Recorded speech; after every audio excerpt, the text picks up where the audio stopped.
Michael Nugent says sometimes uprisings can serve as a dress rehearsal for later, more organized contests for power.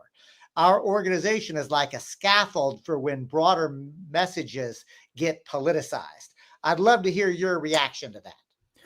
Yeah, I mean, I do think about a dress rehearsal and kind of see where you at, and see what people respond to. Um, and I don't know. I guess immediately, even as I made the jab about electoral politics, which I also think is a dress rehearsal and a thermometer and assessment, right?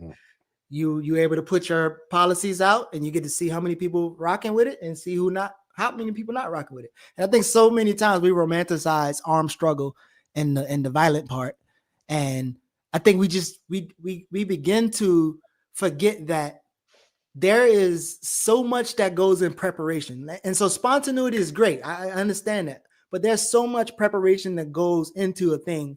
And sometimes we get stuck uncritically celebrating our perception of a final production, right? Even with the spontaneous stuff, there's boiling things that then it escalates and goes to that, right?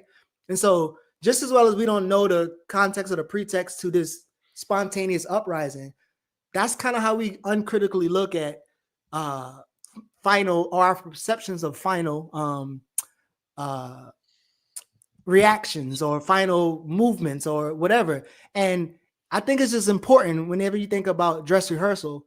I think it's important to kind of study those things. And again, even with this, ground or force us to deal with our long game plan. And in that long game plan, as you said earlier, in terms of, I think we should really focus on ecology. In the spaces that I'm in, sometimes I think a lot of times we hyper focus on economy, even if we don't really understand how the economy works.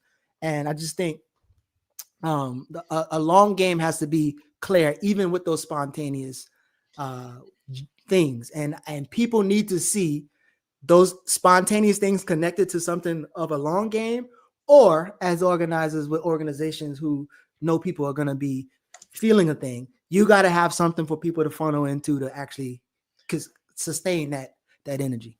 Right on, Geechee.